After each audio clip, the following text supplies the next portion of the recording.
Assalamualaikum warahmatullahi wabarakatuh. Selamat malam semuanya, teman-teman. Apa kabarnya? Semoga kita semua dalam kondisi sehat walafiat. Untuk pertemuan kelima kali ini, saya berada di rumah orang tua saya yang di Tebet. Mungkin tadi kedengaran suara suara jam dinding ya. Karena orang pakai ayah saya masih di ICU, jadi masuk ICU itu sejak hari Senin sore kemarin ya, karena ada gangguan di lambungnya dan juga dan ternyata memang ada batu empedu yang memang harus diangkat alias dioperasi gitu ya. Kita mohon doanya aja dari teman-teman, semoga bisa cepat sembuh gitu ya. Untuk pertemuan yang kelima kali ini, kita tuh akan membahas mengenai rencana aktivitas penjualan dan juga keterampilan penjualan. Jadi ini kalau kita bicara marketing ya pasti UUD kan itu ya, ujung-ujungnya duit gitu ya. Ya kan ya uang yang akan nantinya diputar ya untuk sebagai apa, untuk promosi, kemudian uang dari hasil sales atau penjualan ini yang akan menjadi apa? Ya menjadi profit dan juga nantinya akan apa? Ya membayar bonus kalian, membayar gaji karyawan seperti itu gitu ya. Untuk rencana aktivitas penjualan ini kita akan mulai membahas mengenai bagaimana kita bisa melaksanakan time management atau pengelolaan waktu. Ya, kita akan membahas mengenai cara membuat rencana kerja, ya kan, apa itu rencana kerja, bagaimana strukturnya, ya kan, kemudian kita akan melaksanakan bagaimana memanage teritori atau membagi teritori gitu kan ya. Kemudian juga merancang teritori penjualan dan juga apa sih yang menjadi dasar untuk perancangan teritori penjualan, kemudian juga kita akan menentukan prioritas pelanggan itu dan juga bagaimana kita bisa menentukan rencana kunjungan kepada pelanggan atau mungkin kita sebutnya bagaimana kita melakukan customer visit gitu ya. Kemudian juga untuk mengenai keterampilan penjualan, kita akan membahas mengenai bagaimana cara kita membuka percakapan dengan calon pelanggan potensial. Jadi ini baru ini kita baru bicara mengenai calon pelanggan potensial gitu ya.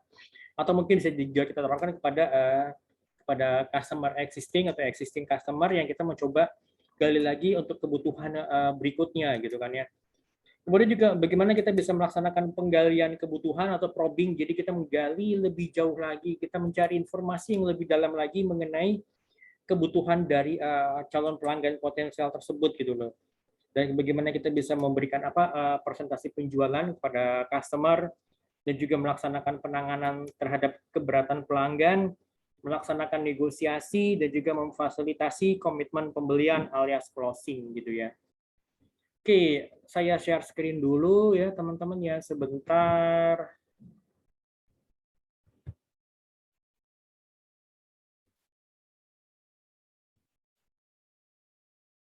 Ini di layar, bentar. Di layar sudah kelihatan ya teman-teman ya. Ini kita akan coba, saya coba zoom.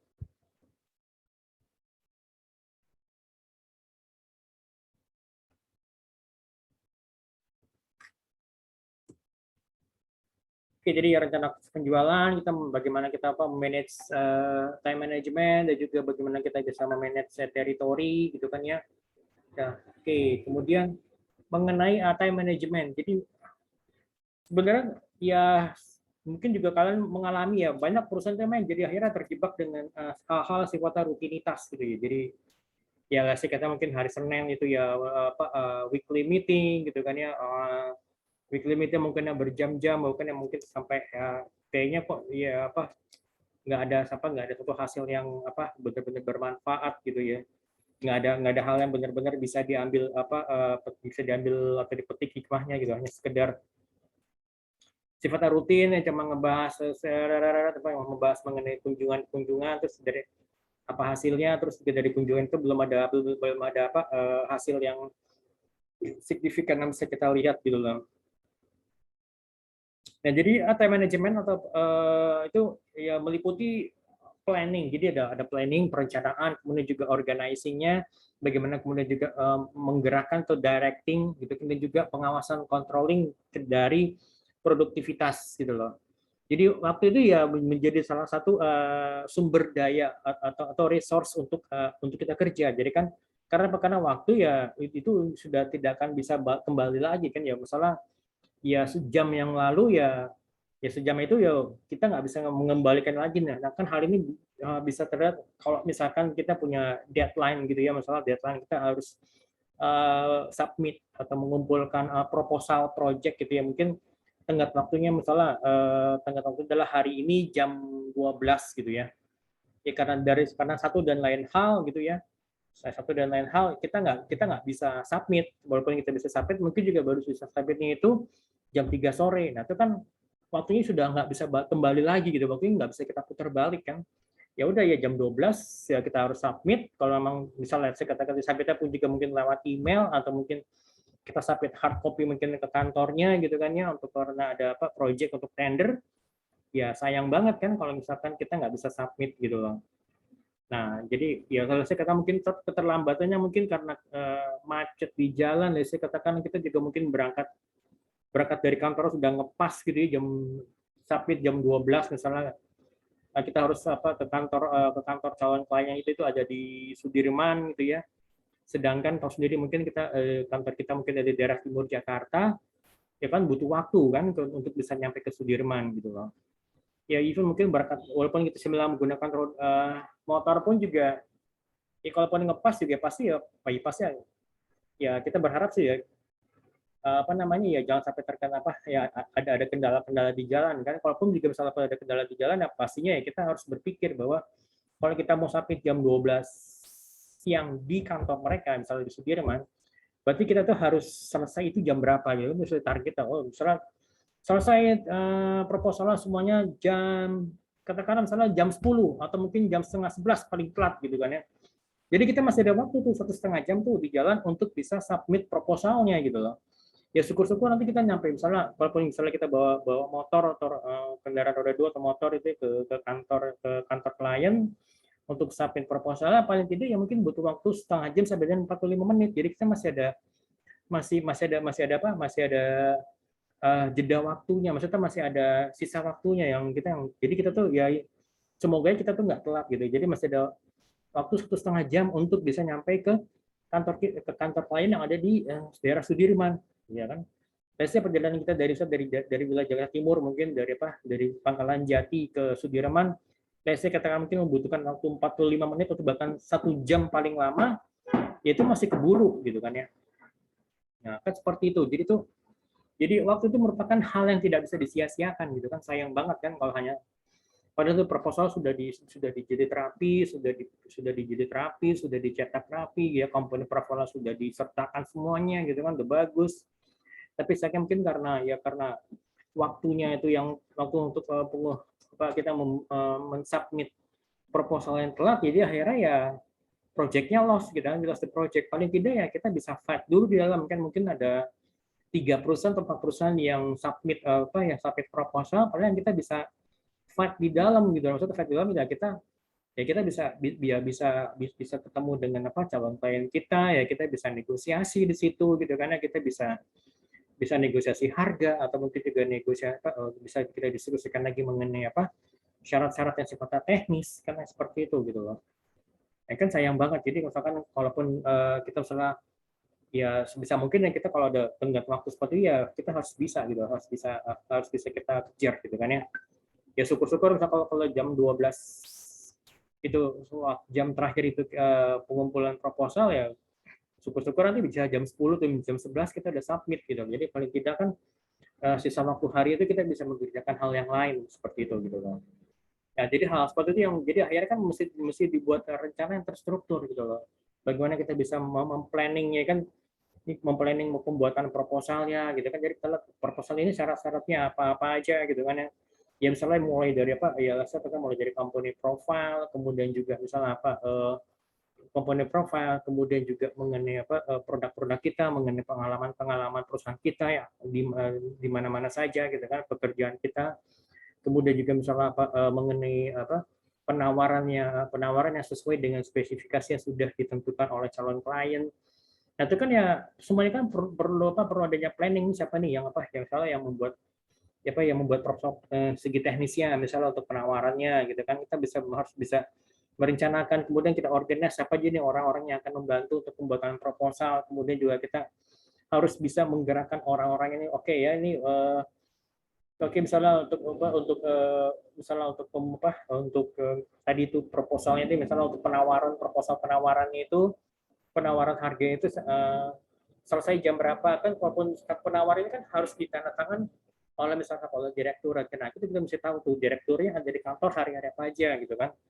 Kalau misalkan direktur lagi berhalangan, siapa yang bisa menggantikan, nah, itu kan semuanya harus bisa dibuat planningnya gitu, dan kita bisa organize, oke siapa nih yang bisa menggantikan untuk tanda tangan gitu kan, atau mungkin salah, oh Pak Direktur mungkin masih lagi WFA, oke berarti kita harus bisa tentukan siapa orang yang bisa datang datang ke rumahnya untuk menjelaskan mengenai proposalnya, mengenai penawarannya harus ditandatanganin, kemudian oke dari tangan kan sudah enak tuh, berarti tinggal kita tinggal kita jil, nah itu semuanya harus semuanya harus ada yang ngawasin gitu loh. Ini siapa nih yang mau yang akan coba yang ngawasin gitu loh, siapa pembagian yang pelaksanaan tugas dari masing-masing orangnya ini. Nah itu seperti itu gitu. Jadi semua itu harus jelas gitu kan ya. Oke, nah kita cara membuat rencana kerja tuh ya pasti kita menentukan untuk apa rencana kerja disusun. Jadi harus ada alasannya gitu kan. Tujuan dari awalnya itu supaya agar kita bisa mempersiapkan pekerjaannya dengan baik. Jadi ya rencana kerja disusun misalnya untuk jangka waktu tertentu. Biasanya katakan misalnya 6 bulan atau mungkin setiap 6 bulan, setiap 6 bulan nanti direview lagi kan, seperti itu kan. Kemudian kita juga tuliskan pendahuluan dan latar belakangnya. Pendahuluan sebaiknya singkat dan menarik.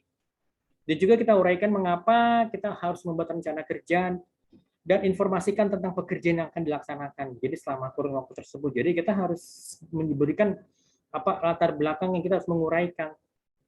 Kenapa sih rencana kerja ini kita harus buat gitu loh. Ya kan? Dan juga kurun waktunya ini berapa lama gitu loh.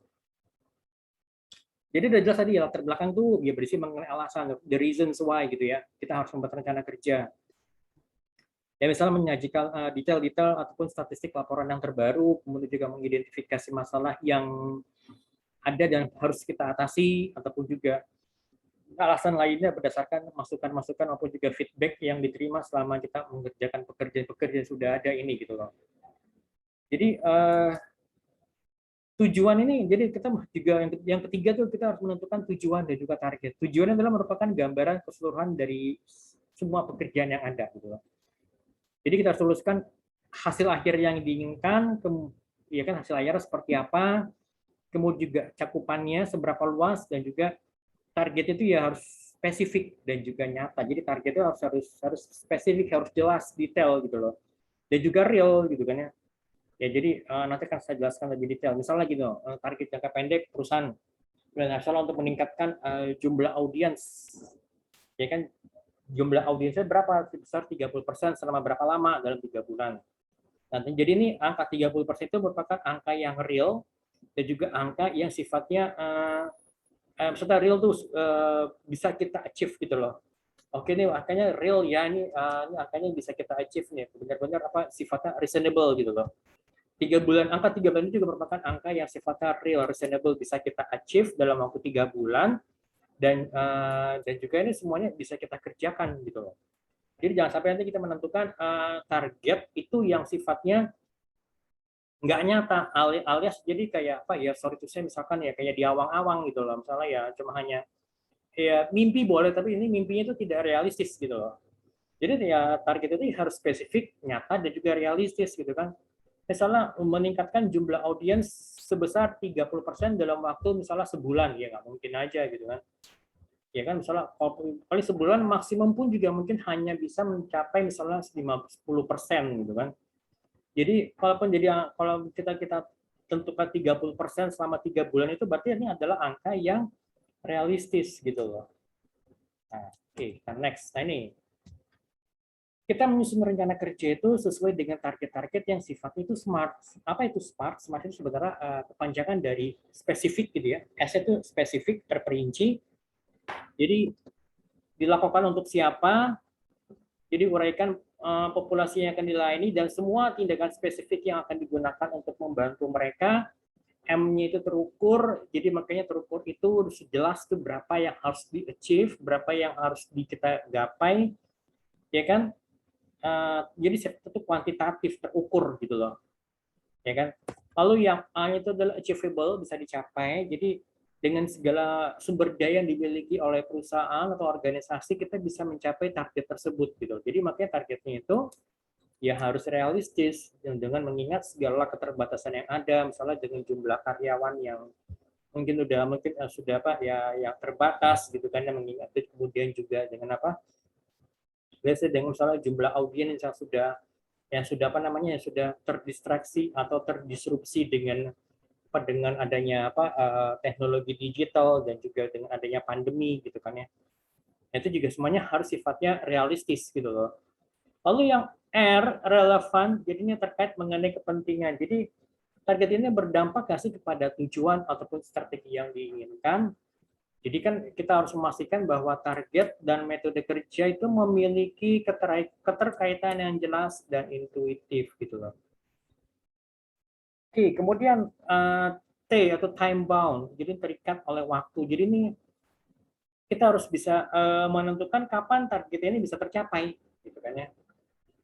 Dan atau kapan diketahui bahwa kerja ini bisa diselesaikan, jadi bisa diselesaikan gitu. Jadi kita harus bisa menentukan tanggal berakhir pekerjaan ataupun proyek. Nah, kita harus bisa menyebutkan pula kalau misalnya memang ada hasil akhirnya itu seperti apa, ya kan? Jadi apa yang diharapkan di ujung sana nanti yang hasil akhir seperti apa yang bisa menyebabkan kerja atau proyek ini bisa berakhir dengan lebih cepat dengan semua hasilnya itu tercapai gitu kan ya. Nah, yang kelima kita juga harus bisa mencantumkan segala sumber daya yang dimiliki oleh company gitu kan. Jadi sumber daya yang dibutuhkan oleh perusahaan untuk bisa mencapai tujuan dan target yang sudah ditentukan gitu kan. Sumber daya ini bisa beragam bentuknya tergantung dari rencana kerja yang dibuat. Ya misalnya apa? Anggaran keuangannya, budgetnya berapa, jumlah karyawannya, siapa yang akan menjadi konsultannya, apakah kita konsultan yang melibatkan kepada pihak ketiga atau mungkin internal konsultan gitu kan. Kemudian juga bangunan dan ruangan yang dimiliki oleh perusahaan yang bisa menampung karyawan untuk bisa bekerja gitu kan ya. Atau mungkin juga ada sumber-sumber referensi yang lainnya, misalnya seperti ya buku ataupun jurnal atau apapun itu gitu kan ya. Oke, next. Nah, kemudian juga untuk untuk bisa melaksanakan pengelolaan teritori atau memanage teritori yang ada, itu ya ada beberapa pertimbangan yang harus yang harus di, dipikirkan, ya kan. Pertama adalah mengenai coverage yang lebih baik ya. Pastinya kan kalau kita lihat misalnya kan kalau Indonesia itu kan wilayahnya sangat luas kan, apalagi misalkan kalau kalian misalnya bekerja di perusahaan distributor gitu ya, misalnya distributor misalnya untuk produk-produk retail misalnya gitu kan, ya pasti kan keinginan perusahaan supaya produknya itu bisa tersebar luas di seluruh wilayah Indonesia kan. Nah pastinya ya harus kita bagi kan antara misalnya wilayah Indonesia bagian barat, wilayah Indonesia bagian tengah, dan wilayah Indonesia bagian timur gitu loh. Nah, jadi kan kita harus bisa harus kita bisa coverage bisa cover semuanya kan. Wilayah Indonesia bagian barat ya misalnya meliputi misalnya wilayah Sumatera, Jawa gitu kan ya.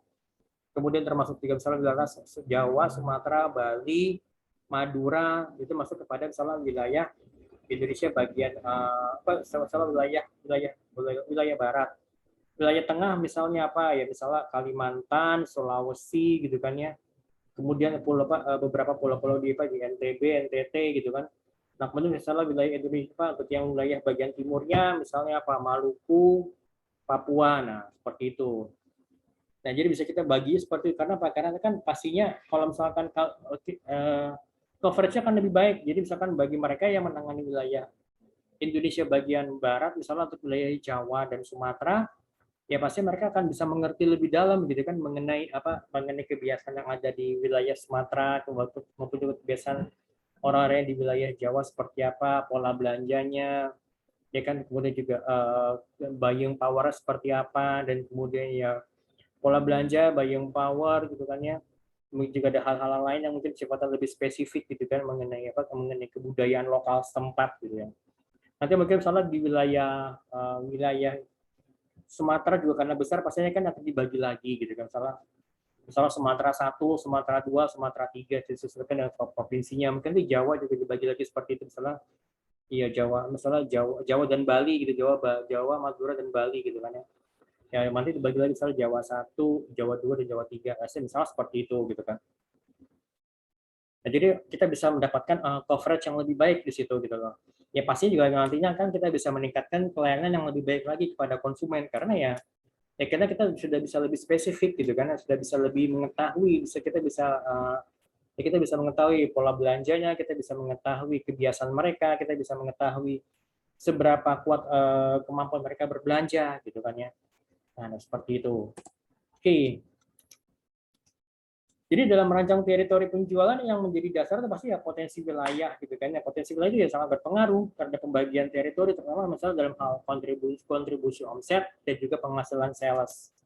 Ya pastinya misalkan kalau Indonesia tadi dibagi 3 wilayah, wilayah barat, tengah dan timur, kita bisa ngelihat kira-kira mana nih yang bisa memberikan kontribusi yang lebih baik gitu kan ya. Kemudian juga misalnya antara wilayah barat, tengah maupun timur gitu loh. Ya kan pasti juga dilihat dari jumlah konsumennya, jumlah konsumennya gitu kan, jumlah customernya mana yang lebih banyak gitu kan. Ya pastinya akan lebih banyak di wilayah Jawa, dan pasti banyak banyak di wilayah Jawa gitu kan ya.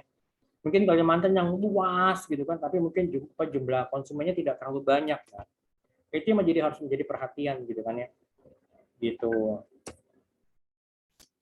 Kemudian juga ya itu ada beban kerja sales gitu kan. Jadi seluruh kegiatan yang harus dilakukan sales untuk mencapai potensi permintaan penjualan di teritorial yang dipercayakannya. Jadi ya pastinya beban kerjanya salesnya pasti akan berbeda antara satu wilayah dan wilayah lain, yang mungkin juga dibagi lagi kan, soalnya wilayah Jawa 1 dan Jawa 2 pasti akan berbeda.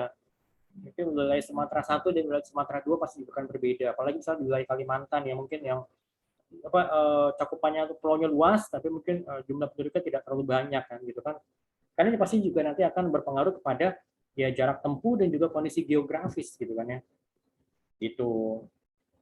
Oke, next. Yang ketiga, kita bagaimana bisa menentukan prioritas pelanggan. Penerapan prioritas ini adalah sebuah usaha, sebuah effort untuk menilai tingkat keseriusan, kepentingan, dan pertumbuhan yang dapat berbeda penilaiannya antar satu situasi dengan situasi berikutnya. Jadi misalnya apa? Prioritas pelanggan baru, prioritas untuk pendapatan pribadi, prioritas untuk menjaga hubungan dengan konsumen gitu kan ya. Lalu yang keempat, menentukan rencana kunjungan berdasarkan teritori, ya kan? Ya pastinya juga kita harus bisa ya pastinya ya kita juga harus bisa kan melakukan customer visit ya, customer visit ya ke ya misalnya ke lokasi ya untuk jangka waktu tertentu, misalnya dalam waktu seminggu atau mungkin dalam jangka waktu 1 bulan. Ini kita berapa kali nih mau visit si customer-nya, apalagi misalkan kalau kita bicara mengenai produk-produk retail gitu kan, apalagi misalkan kalian sebagai perusahaan distributor ya kan, ya pastinya ya kan ya kalian harus bisa mau visit misalnya ke agen gitu kan ya, harus bisa visit mungkin ke agen besar, ke agen kecil gitu kan. Ya kita harus say hello, harus bisa menjalin hubungan yang baik. Walaupun misalnya belum ada orderan, paling tidak kita ya say hi, ya kita nongkrong bareng, ngopi bareng dengan misalnya siapa sih, dengan ownernya atau mungkin dengan si engkohnya yang punya ya sebagai pemilik sebagai agennya gitu kan ya. Nah seperti itu gitu loh. Oke, kemudian juga bicara mengenai keterampilan penjualan. Nah ini mungkin juga bisa dijadikan sebagai bahan untuk apa ya nanti ya, untuk tugas kalian untuk membuat video gitu kan ya. Jadi ada beberapa poin yang harus diperhatikan, bagaimana kita bisa membuka percakapan dengan calon pelanggan potensial, ya kan? bagaimana kita bisa melaksanakan penggalian kebutuhan, bagaimana kita bisa menggali lebih dalam lagi kebutuhan konsumen, atau yang sering juga disebut dengan probing gitu ya. Coba kita dig deeper lagi, gali lebih dalam lagi gitu loh. Jadi mungkin seperti kayak ya nggak harus seperti kayak wawancara resmi, tapi paling tidak ya sembari ngobrol, sembari ngopi, ya sembari makan siang, coba kita cari tahu aja gitu kan.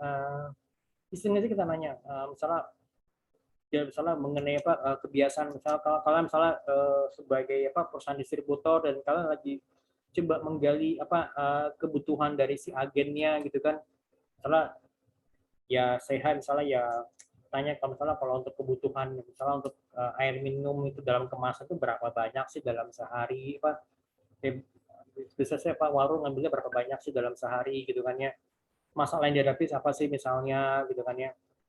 Kemudian juga misalnya apalagi masalah yang dihadapi, terus juga misalnya kalau misalnya apa ya, misalkan kalau pesaingnya siapa aja sih kalau misalnya selama COVID ini, selama pandemi ini, kira-kira ada ada pengaruhnya enggak gitu. So kalau benar ada pengaruhnya, seperti apa sih pengaruhnya gitu kan ya. Ya kan jadi kita harus bisa coba gali ya sembari ngobrol gitu. Mungkin juga probingnya mungkin nggak cuma sekali visit aja, tapi mungkin beberapa kali visit kita baru kita bisa dapetin apa gambaran yang lebih mendalam lagi gitu loh. Nah itu kan ya. Kemudian bagaimana kita bisa melaksanakan presentasi penjualan. Ya presentasi penjualan ya memang nggak harus selalu yang sifatnya formal ya. Jadi di ruangan meeting pakai slide gitu ya, pakai pakai slide terus kalian presentasi mengenai produknya, suasana yang formal tidak selalu juga. Mungkin terkadang yang kalian presentasi mungkin ya di kafe gitu kan ya, atau mungkin di sembari makan siang ya kalian coba meeting ya sembari presentasi. Ya, mungkin presentasinya mungkin cukup misalnya ya karena ya sifat informal ya hihi ya cukup pakai ya apa hard apa print apa kertas aja, kertas di print atau presentasi yang kalian print gitu kan ya, kalian tunjukin ke konsumen, oh seperti ini pak, jadi kalian misalkan kalian print mengenai apa gambar diagramnya, kalian coba print apa gambar produknya, kemudian juga kalian kasih contoh sampel produknya. Nah kan seperti itu, mungkin kalau pada saat baru diperlukan baru ya kalian misalnya menggunakan laptop atau mungkin menggunakan tablet gitu. Kemudian juga misalnya melaksanakan penanganan terhadap keberatan pelanggan. Nah, ini misalnya kalian juga harus mengetahui kira-kira konsumen itu punya keberatan di dalam hal apa sih gitu loh. Ya kan keberatannya itu di mana gitu kan ya. Kira-kira bagaimana cara kita bisa menghandle keberatan gitu kan. Terkadang juga di sini kedekatan kita kepada pelanggan ataupun juga personal approach kita kepada konsumen juga yang penting gitu loh. Ya kan ya makanya terkadang juga bagaimana kita bisa menganggap apa klien atau calon konsumen itu sebagai teman gitu kan ya kita ya seperti kayak berteman aja gitu kan, apalagi misalkan kalau produk yang kalian jual itu ya produk yang mahal gitu kan ya, bukan sekedar ngejual kayak kacang goreng atau ngejual gorengan yang kalau yang sehat ya sudah selesai udah kita beli udah selesai gitu kan kontrak. Enggak, tapi kan ini kita bicara ya misalnya mengenai long term relationship gitu kan, rencana jangka panjang gitu. Apalagi saya kalau yang kalian jual tuh barang-barang yang harganya mungkin ratusan juta bahkan sampai dengan puluhan miliar gitu kan ya. Nah, bagi misalkan ya itu kan puluhan miliar dan juga membutuhkan misalnya apa? Membutuhkan maintenance gitu kan. Apalagi kalau misalnya yang kalau barang yang kalian jual misalnya apa? Ya misalnya kalau kayak barang-barang IT gitu kan, server, apalagi ya server, jaringan gitu kan ya, seperti itu, atau mungkin kalian jualan bapak alat-alat berat gitu kan ya yang juga alat-alat berat itu kan ya pasti yang nggak tidak semua konsumen atau tidak semua orang punya kemampuan untuk membeli gitu ya misalnya gitu kan, ya mungkin harga spare partnya aja mungkin puluhan juta bahkan sampai ratusan juta gitu kan ya. Gimana harga alat beratnya sendiri kan gitu. Ataupun juga bagaimana kita bisa melaksanakan negosiasi gitu kan ya, dan bagaimana kita bisa memfasilitasi komitmen pembelian alias closing. Oke, kita mulai dari fase yang pertama, bagaimana kita bisa membuka percakapan dengan calon pelanggan yang potensial. Ya pastinya ya kita memperkenalkan nama kita, ya jabatannya sebagai apa, kemudian juga nama perusahaan kita, bahkan kalau perlu ya dibantu dengan misalnya kartu nama gitu kan ya. Ya kita kalau perlu ya kita bertukar kartu nama gitu kan ya, kita memberikan kartu nama ke dia kan ya ke calon klien kita, dari calon kita juga memberikan kartu namanya dia ke kita gitu.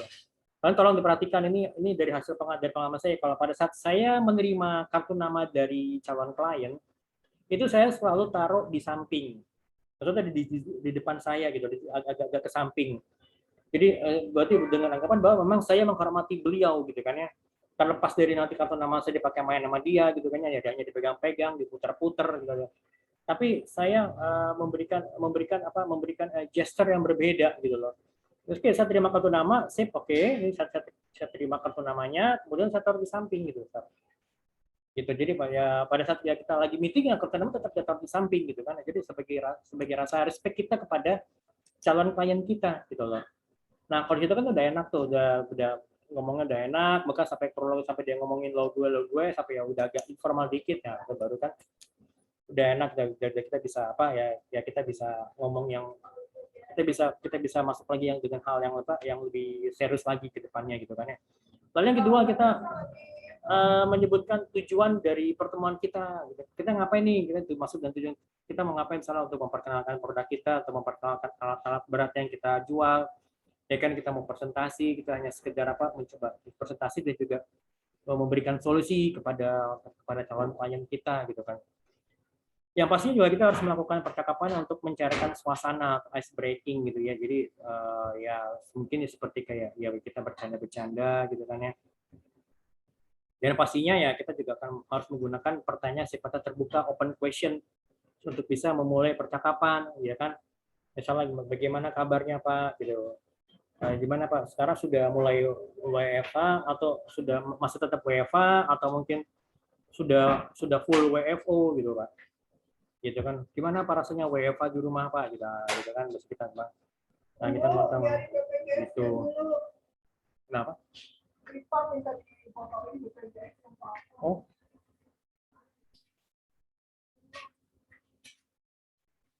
seperti itu gitu. Nah, jadi pertanyaan itu nggak sekedar pertanyaan yang tidak kita tuh ya sebisa mungkin kita tidak mengajukan pertanyaan hanya sekedar jawabannya sekedar yes or no aja gitu, tapi ya kita bisa memancing memancing conversation yang lainnya gitu kan ya. Ya kan dari mungkin dari hal sifat yang up to date tadi mengenai masalah WFH, apalagi misalkan mungkin kalau kalian mungkin yang kerja di perusahaan IT yang kalian coba memberikan solusi mengenai jaringan, mengenai hardware kan juga dari situ kan kita bisa mungkin coba secara nggak langsung kita coba menggali kebutuhannya si konsumen gitu loh. Oh iya nih, misalnya dia bilang, oh iya nih selama WFH sih ya asik-asik kayak bisa ngumpul sama keluarga di rumah. Tapi kalau misalkan saya mau masuk ke jaringan di kantor, aduh lambatnya minta ampun Pak. Misal seperti itu.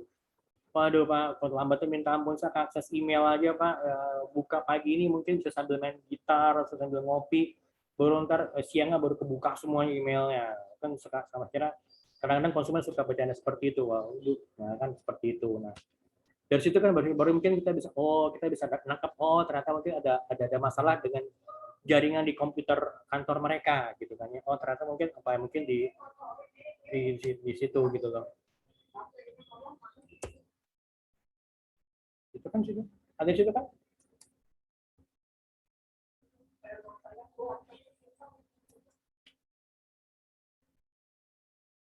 Nah, kemudian juga kita juga bisa ya pasti kita harus mendengarkan apa yang dikatakan oleh yang lawan bicara kita gitu. Tapi yang perlu diperhatikan adalah ya kita mesti hati-hati juga walaupun misalnya orangnya asik dibikin bercanda, dibikin ngobrol gitu ya, dia dengan sangat gampang HI, tapi ya tolong diperhatikan juga bahwa ada banyak hal ada hal-hal yang sifatnya sensitif gitu kan ya. Ya jadi apalagi misalkan kalau ya misalnya ya bahan candanya itu mungkin yang sampai yang nyangkut misalnya mohon maaf nih menyangkut hal-hal yang berbau sara gitu kan, suku agama ras ya sangat dihindari ya, sangat saya sarankan sangat dihindari. Misalnya ya kalaupun juga bisa mungkin juga jangan bicarakan mengenai politik apalagi dalam kondisi saat ini gitu ya. Itu yang saran saya sih seperti itu. Misalnya ya paling gimana Pak tadi gimana Pak misalnya setelah WFO ini kayaknya jalanan makin lama makin macet aja ya Pak setiap hari ya, emang gitu kan ya.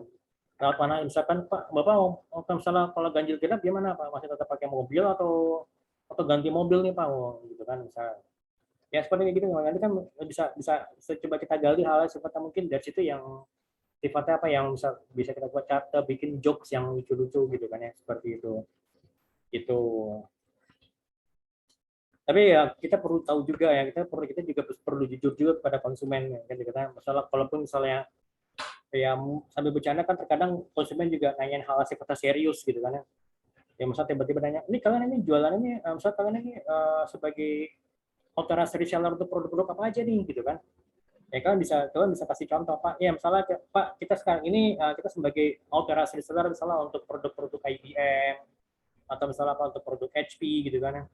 Dan mungkin si konsumen dibilang wah ini kok mau mungkin sampai si konsumen wah itu mah produknya mahal semua ya. Atau gini Pak kita bisa atau mungkin kalian bisa kasih solusi yang oke ya. Atau gini Pak misalkan kalau untuk servernya misalnya yang sifatnya kritis kita bisa menggunakan produk-produk dari misalnya let's say katakanlah produk-produk dari IBM atau produk gitu kan yang kritis, tapi misalnya untuk yang kliennya kita misalnya bisa menggunakan misalnya bisa menggunakan peralatan peralatan yang masih ada existing atau kita upgrade. Nah, jadi kan kalian di situ kan jadi kalian bisa terlihat bahwa kalian itu memberikan solusi gitu, kalian memberikan pemecahan terhadap masalah yang dihadapi oleh konsumen. Nah, seperti itu.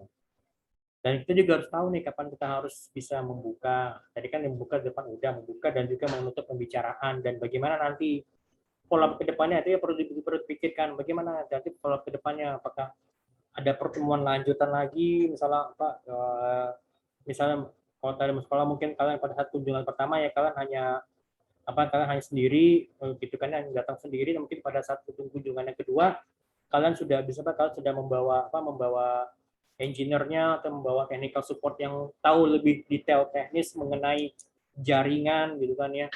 Nah, itu bisa seperti itu juga gitu loh. Oke, bagaimana kita melakukan probing terhadap calon pelanggan? Jadi ini kita harus bisa menggali teknik penggalian kebutuhan pelanggan. Jadi ya pertanyaan-pertanyaan sifatnya situasi. Jadi situasi masalah mengenai current situation-nya, kemudian juga masalah yang dihadapi saat ini seperti apa. Misalnya kalau current situation itu dalam masalah WFH gitu kan ya. Ya WFH mungkin dalam seminggu mungkin nggak full 5 hari, mungkin katakanlah ya 3 hari WFH, 2 hari ke kantor. Bisa ke kantornya bisa ke kantornya milih misalnya kalau dia misalnya antara hari Senin atau dari Senin dan hari Jumat gitu. Jadi di pembuka dan penutup gitu kan. Mungkin karena dia punya tanggung jawab kan sebagai kepala sebagai kepala divisi atau kepala tim, dia datang ke kantor di hari Senin dan hari Jumat. Mungkin hari Senin dia ngecek pekerjaan, kemudian di hari Jumatnya mungkin dia datang ke kantor misalnya untuk tanda tangan atau misalnya tanda tangan hal sifat administratif gitu kan ya. Gitu. Jadi kita ada situasi masalah tadi WFH. Kemudian masalah hadapi apa? Oh, ternyata misalnya apa? Misalnya apa tadi apa misalkan kalau tadi koneksi di kantornya itu lemot gitu ya. Yang tadi sampai dibilang dia bisa main gitar nih misalnya. Tarik email pagi, saya sambil main gitar, sambil ngopi gitu ya, sambil nongkrong di warung gitu ya, ngobrol sama tetangga atau apa, sambil masak terus nanti siangnya baru emailnya kebuka semuanya. Nah, jadi itu jadi kan dampaknya apa? Dampaknya pasti ya pada produktivitas di perusahaannya gitu kan ya. Yang seharusnya jadi mereka bisa ya dia bisa balas email cepat gitu kan ya. Mungkin ada email urgent yang harus dibalas dari dari atasan yang lainnya atau mungkin dari direkturnya, tapi karena dia loading email yang lemot gitu ya. Ya akhirnya ya udah, jadi kan akhirnya pekerjaan tertunda gitu kan. Jadi itu ya. Jadi ya kita harus bisa ngelihat gitu loh situasinya apa. Oh WFH nanti mungkin bisa dihitung mungkin pada saat masuk ke jaringan berapa orang sih maksudnya yang rata-rata yang akses ke jaringan dari luar kantor. Nah kan kita bisa tahu di situ gitu. Oke, tips bagaimana kita bisa menggali kebutuhan. Ada beberapa probing ini. Kita bisa melihat di sini. Yang pertama adalah immerse. Immerse itu kita berusaha menempatkan diri pada situasi yang dialami oleh pelanggan. Mencoba merasakan pengalaman yang mereka dapatkan. Caranya apa? Dengan menjadi diri mereka gitu. Istilahnya kalau kita tuh kayak pakai sepatunya mereka gitu loh. Jadi ya kan, misalnya ketika kita ingin mencari tahu pengalaman pelanggan ketika berbelanja di toko swalayan, ya kita harus bisa kita berbelanja di toko swalayan tersebut. Misalkan kalian misalnya sebagai orang marketing di sebuah departemen store gitu kan ya, mungkin kalian mau coba ngelihat, mencoba mencari tahu kalau ada keluhan pelanggan yang bahwa katanya misalnya SPG-nya lemot atau SPG-nya pada cuek, SPG-nya pada bercanda sendiri. Nah, itu kalian bisa datang dan kalian bertindak seolah-olah sebagai sebagai konsumen yang berbelanja gitu loh. Ya kalian misalnya datang, kalian ya cuek aja misalnya muter-muter, ya kalian bertindak sebagai seolah-olah sebagai konsumen gitu kan, bukan sebagai orang kantor pusatnya. Nah, terus bisa juga seperti itu gitu kan ya. Atau mungkin kalian yang kerja di perusahaan retail kan pengen tahu bagaimana sih pelanggan itu misalnya membeli produk-produk kalian itu di mana, di mana di pasar tradisional ataupun juga mungkin di modern market gitu, di modern market misalnya seperti kayak seperti kayak di Transmart atau mungkin seperti di Indomaret atau di Alfamart, itu kan modern market gitu kan. Kalau pasar tradisional misalnya pasar becek gitu lah, misalnya apa yang pasar tradisional yang dekat rumah kalian gitu kan ya. Ya kalian coba aja datang situ, misalnya kalian salah sebagai misalnya kalian sebagai produsen minyak goreng, ya kalian lihat bagaimana sih si pemilik toko itu menaruh minyak gorengnya gitu kan. Bagaimana sih si pemilik toko ini dia menawarkan minyak gorengnya, misalkan kalau di tokonya dia ada beberapa minyak goreng, misalnya ada beberapa brand minyak goreng, kira-kira si pemilik tokonya dia akan ngasih minyak goreng yang merek yang mana nih gitu loh, gitu. Ya kan kalau saya dikasih merek yang lain, ya dia bisa salah, dia bisa sembari pisang aja. Ya kok saya dikasih gini bu, ada merek yang lain enggak? Yang itu sembari dia nanya, kenapa ibu kok ngasih yang merek ini sih, kenapa? Nanti kan secara otomatis si brand tokonya akan ya akan ngomong ya, misalnya kasih tahu ya biasa sih di sini orang pada belinya merek ini pak, atau gitu kan, atau biasanya kalau saya sih lebih suka ngasihnya saya lebih suka mereka kayak gini nih, kayak lebih enak kalau buat goreng-gorengan gitu loh misalnya. Nah itu kan jadi kita bisa dapat insight gitu loh dari penjual tokonya. Lalu yang kedua itu adalah caranya kita mengamati cara pelanggan memilih barang atau melakukan pembelian. Ya kita bisa mendapatkan banyak tambahan informasi dari sini gitu loh. Ya dari hasil pengamatannya ya kita bisa, dari hasil observasi ini ya kita bisa tahu bagaimana sih misalkan kalau orang bagaimana sih kira-kira orang itu berbelanja misalnya di mana di modern market, bagaimana sih orang itu bisa berbelanja misalnya di pasar tradisional gitu kan ya, gitu. Nah, kita bisa dapetin informasi yang lebih gitu kan. Atau juga yang ketiga engage, jadi lewat interaksi atau wawancara dengan pelanggan. Jadi dalam beberapa hal memang wawancara ini bisa membantu memahami kepada pengalamannya pelanggan ataupun juga kebutuhan pelanggan dengan lebih baik gitu kan ya. Gitu. Nah, ada beberapa poin juga yang perlu diperhatikan adalah apa, bagaimana dan mengapa. Jadi kalau apa kita mencoba untuk mendeskripsikan kegiatan yang dilakukan oleh pelanggan ataupun apa yang mereka katakan gitu loh. Lalu yang kedua, bagaimana kita harus menjabarkan secara lebih rinci mengenai bagaimana pelanggan itu melakukan apa yang mereka lakukan. Jadi kita perhatikan ekspresi dan bahasa tubuh mereka, ya kan? Misalkan pada saat mereka berbicara seperti apa? Bagaimana sih mimik muka mereka gitu loh. Mimik mereka itu menunjukkan kebahagiaan, kesenangan, atau mungkin mereka menunjukkan ketidaksukaan gitu kan ya.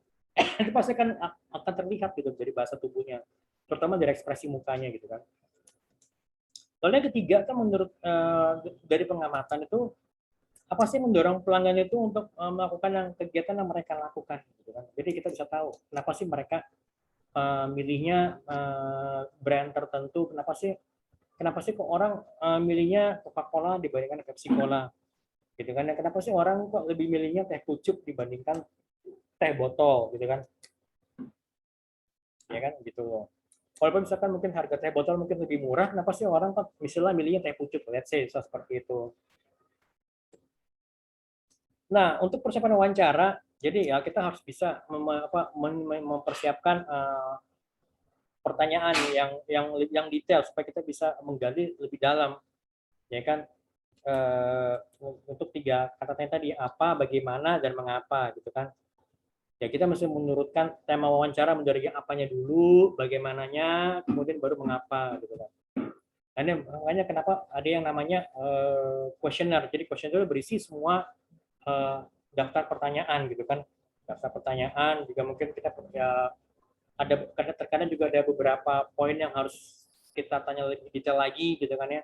Atau mungkin ada beberapa poin-poin yang mungkin harus kita lewati karena tidak perlu ya karena sesuai dengan jawaban dari konsumen. Nah ini seperti itu gitu kan ya.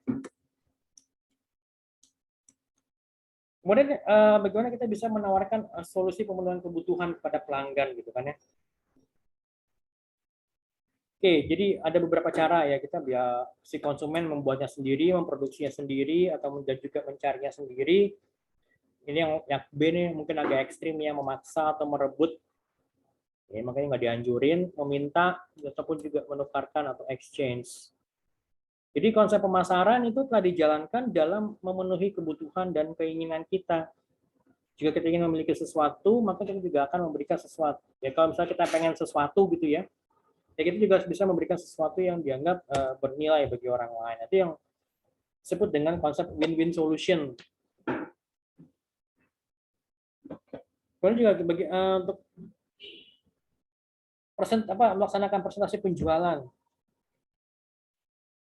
Nah ini ada beberapa jenis presentasi yang akan disampaikan, apakah itu untuk menyampaikan informasi gitu kan ya, atau kita untuk melakukan persuasi itu untuk membujuk, ya ujung-ujungnya pasti untuk kepada closing sales gitu kan ya, atau hanya sekedar untuk memberikan informasi tambahan atau hiburan gitu kan ya. Kemudian juga yang kedua menyiapkan beberapa perlengkapan yang dibutuhkan, ya misalnya seperti tadi mungkin laptopnya, kemudian juga proyektornya gitu kan ya, atau laser pointernya, mungkin kalau perlu juga kalau kita siapkan juga layar putihnya dan juga beragam perlengkapan lainnya yang perlu kita siapkan gitu kan. Nah, jadi misalnya ini kita dalam kondisi yang memang perfect ya, sempurna ya, maksudnya sempurna normal gitu kan ya. Jadi misalkan kita presentasi itu di ruangan ya kan, kita tampilkan menggunakan proyektor gitu ya. Kemudian juga ada layar putihnya, kemudian juga kita menyampaikan pesan utama dalam presentasinya gitu loh. Tapi terkadang juga kita perlu juga untuk melakukan kita juga ya karena memang maksudnya presentasi tidak harus seperti ini gitu loh. Maksudnya ya kita bisa presentasi mungkin di kafe sembari santai, sembari ngopi, bahkan sembari pas lagi jam makan siang ya kan gitu kan. Terkadang mungkin karena dari konsumen dari kliennya mungkin memang waktunya terbatas dan akhirnya coba kita undang jadi makan siang bareng atau ngopi bareng gitu ya, ngopi pas lagi sore hari, pas lagi after office hour, atau mungkin mendekati jam pulang kantor. Nah kan bisa seperti itu gitu kan ya.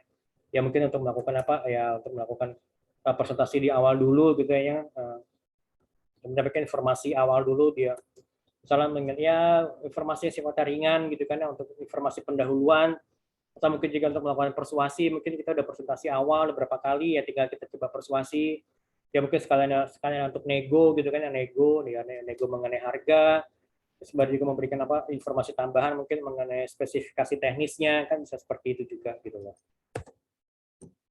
Oke, kemudian untuk bagaimana kita bisa menangani keberatan dari pelanggan.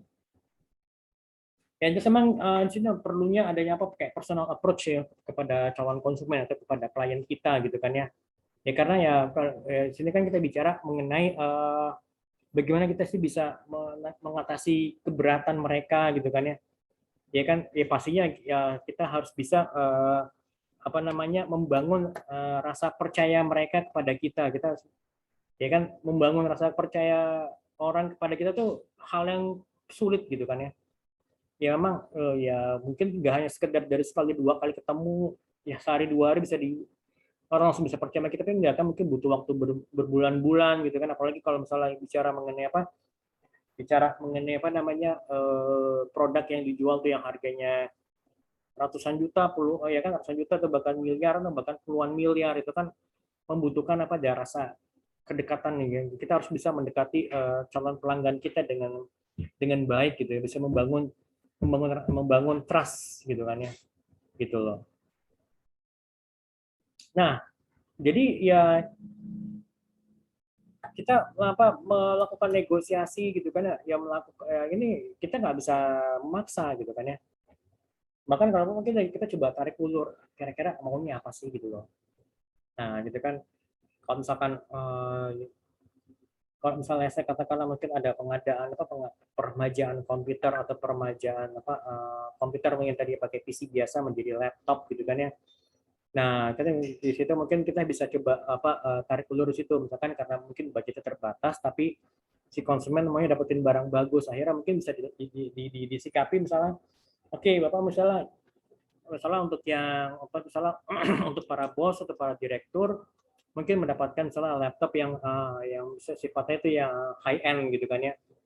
Tapi mungkin agak yang misalnya untuk yang level-level supervisor, supervisor mungkin bisa mendapatkan laptop mungkin apa yang middle end, maksudnya yang brandnya sama tapi mungkin speknya yang lebih rendah dibandingkan spek atasannya gitu kan. Ya pasti kan harganya kita bisa tekan di situ. Nah, kemudian juga misalnya untuk staffnya, ya kan, mungkin untuk para staff mungkin kita coba tawarkan misalnya apa, kalau misalnya memang budgetnya masih ada, mungkin kita bisa masukin pakai apa, menggunakan laptop mungkin yang low end, atau mungkin memang kalau nggak ada mungkin ya bisa kita coba misalnya kita upgrade apa peralatan aja, misalnya kalau pakai PC ya mungkin PC-nya kita coba upgrade, atau mungkin misalnya kan kalau kita coba ganti misalnya dengan pakai PC yang low end gitu kan ya. Nah, jadi kayak apa, negosiasi itu kita nggak bisa maksa, jadi kayak ada tarik ulurnya gitu loh. Ini kira-kira seperti apa sih maunya gitu kan, seperti apa sih kalau dikasih solusi seperti ini bagaimana. Ternyata dia mungkin setuju dengan konsep kita, coba bilang udah kalau gitu turunin lagi dong harganya gitu kan. Oke oke, berarti berarti mungkin oke, mungkin kita bisa main situ. Oke Pak, ini kita turunin harganya sekian, tapi misalnya Pak tolong dong, misalnya ini oke ya Pak, yang itu boleh nggak dibayar dulu DP-nya sekian persen. Nah, itu kita bisa coba kita bermain di situ gitu loh. Berarti kan paling tidak ya kita ya cash flow, maksudnya cash flow perusahaan itu masih tetap bisa terjaga gitu kan ya.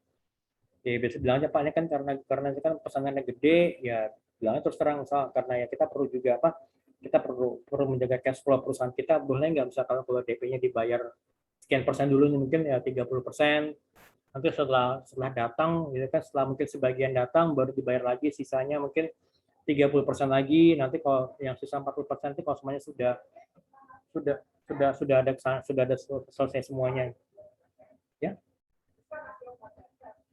Ada di sini ya, 10 menit lagi ya, seperti itu gitu. Maaf, maaf tadi dipanggil sama ibu saya.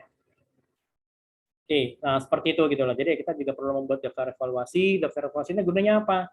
Supaya konsumen ini tidak lagi merasa keberatan untuk apa, untuk item-item yang dibelinya gitu loh. Nah, ini untuk bisa melaksanakan negosiasi ya kita mesti menyiapkan skenario. Jadi kayak shopping list yang perlu disiapkan adalah mengenai kewenangan dalam negosiasi. Kita ada punya target ke depan seperti apa gitu kan. Ya paling ya kita melihat kan sudah siap dengan alternatif yang ada. Alternatifnya apa nih? Kalau perlu kita bentuk tim gitu kan ya. Yang untuk negosiator ya, misalnya kalau saya mungkin negosiat dengan orang-orang di atas, mungkin yang timnya mungkin negosiat untuk yang orang-orang di tengah maupun juga orang-orang staff-staff yang di bawahnya gitu. Paling supaya mereka bisa bisa bisa mendapatkan bayangan yang kurang lebih sama gitu kan. Oke nih ya, misalkan kalau untuk yang apa, untuk manajemennya kita kasih misalnya laptop yang high end gitu ya. Kalau mungkin untuk apa, untuk yang manajer ataupun mungkin seniornya apa sorry apa supervisor, kita kasih laptop yang sifatnya mungkin apa middle end, dan mungkin kalau untuk staffnya kita kasih misalnya apa PC, kita kasih PC yang ini kan, PC yang low end gitu loh. Ya paling nggak mereka masih bisa bekerja gitu kan ya, seperti itu. Kecuali kalau misalkan untuk yang beberapa, kalau kita ternyata misalnya ada tim desainer gitu ya membutuhkan PC yang high spec ya gitu ya, tetap itu tetap harus kita penuhi gitu kan ya. Seperti itu. Nah, oke, sekarang kita bicara mengenai bagaimana kita bisa mengidentifikasi taktik negosiasi dengan pelanggan. Taktik negosiasi itu adalah merupakan manuver yang dibuat pada titik-titik tertentu dalam proses negosiasi. Taktiknya bisa berupa kita memberikan pilihan, ya atau mungkin lelang, atau mungkin kalah atau menang ya. Pasti kita milihnya kalah, milihnya menang dong ya, nggak pengen kalah gitu kan. Pilihan iya atau tidak, mungkin penawaran serius, serius dalam penampilan, ucapan tindakan dengan cara presentasi atau demonstrasi produknya, kemudian juga dengan persediaan terbatas gitu ya. Ya pasti kita juga harus bersabar, ada yang kecocokan ataupun ketidakcocokan gitu kan ya. Kemudian kita harus bisa mengakomodir hal-hal yang menjadi concern pelanggan gitu, jadi win-win solution. Oke, kemudian juga bagaimana kita bisa memfasilitasi komitmen pembelian closing. Mengidentifikasi, pertama mengidentifikasi waktu dan tanda-tanda verbal dan non-verbal yang tepat untuk penutupan penjualan. Waktu dan tanda-tanda tepat untuk penutupan penjualan itu kalau misalnya penjual itu sudah menjelaskan benefit utama produk dan jasa yang dijual, penjual itu sudah bisa berhasil mengatasi keberatan dari pelanggan, penjual juga sudah bisa menjawab pertanyaan-pertanyaan pelanggan, ya, pertanyaan sifatnya teknis, ya, maupun juga sifatnya non teknis, ya kan. Penjual sudah menangkap sinyal pelanggan untuk siap membeli dengan memperhatikan bahasa tubuhnya. Ya misalnya dengan menunjukkan mimik yang gembira gitu kan, merasa bahwa dia menang, padahal sebenarnya ya dia merasa bahwa dia sudah perusahaan bisa mendapatkan solusi gitu kan ya. Padahal sebenarnya solusi itu sebenarnya dari kita yang nyusun, kita yang memberikan ke dia, dan dia merasa bahwa dia sudah mendapatkan nama yang baik di hadapan para bosnya gitu kan ya. Itu nggak masalah, itu hal yang biasa seperti itu kan gitu. Oke, kalau teknik closing itu ada beberapa, ada yang trial close, ada yang limited choice close gitu kan ya. Trial close itu ya dengan cara kita coba-coba melakukan penutupan pada saat presentasi penjualan. Jadi ya misalnya ya mau coba warna yang mana nih gitu, misalnya mau coba laptop yang apa nih, yang mana nih, mungkin dicoba dulu. Kita kasih dulu beberapa trial, mau laptop yang mana nih warnanya, atau mungkin laptop yang mau berapa inch gitu kan. Nah, kemudian oke nih ya, kita kirim kapan dan kita bisa kasih invoice-nya kapan gitu kan. Jadi langsung, jadi kan biar lebih enak. Jadi semakin cepat kita kasih invoice, ya semakin cepat diproses juga gitu kan ya. Gitu. Kemudian juga limited choice clause menyediakan beberapa pilihan. Kemudian prospek diminta untuk memilih. Nah, ya kan gitu kan. Ya misalkan kita kasih beberapa pilihan, misalnya ini kok ya yang tadi misalnya warna biru atau warna hijau, atau misalnya kalau warna yang tidak dilirik ya udah kita singkirin. Masa mau yang warna biru deh, warna yang kebiru-biruan. Berarti yang warna hijau kita tarik. Ada nih, ada beberapa alternatif nih, warna hijau warna biru gitu kan ya. Seperti itu. Kemudian juga special concession clause, direct appeal clause, jadi bertanya secara langsung kira-kira minat atau enggak, atau mungkin win-win clause ya, memberikan pelanggan dua pilihan yang mana yang keduanya akan menghasilkan jawaban dia. Misalnya kalau penjual bertanya mau bayar dengan uang tunai atau mungkin untuk mendapatkan diskon atau dengan kartu kredit untuk mendapatkan undian hadiah, jadi kita ya dua-duanya si konsumen yang dapat keuntungan gitu kan ya. Gitu. Oke, itu aja dari saya untuk pertemuan kelima. Oh ya, sebisa mungkin tuh kalau malam ini kalau memang memungkinkan, saya mau coba kasih Zoom, coba diskusi lewat Zoom meeting mengenai untuk membahas mengenai tugas-tugas yang saya berikan ke kalian. Kira-kira dari kalian tuh ada masalah nggak gitu loh ya? Gitu. Ya itu jadi dari saya untuk pertemuan kelima kali ini. Kalau memang ada ditanyakan silakan nanti bisa tanyakan lewat Zoom atau mungkin ditanyakan lewat Japri ke saya atau di grup juga gitu ya. Oke, baik, terima kasih banyak. Assalamualaikum warahmatullahi wabarakatuh.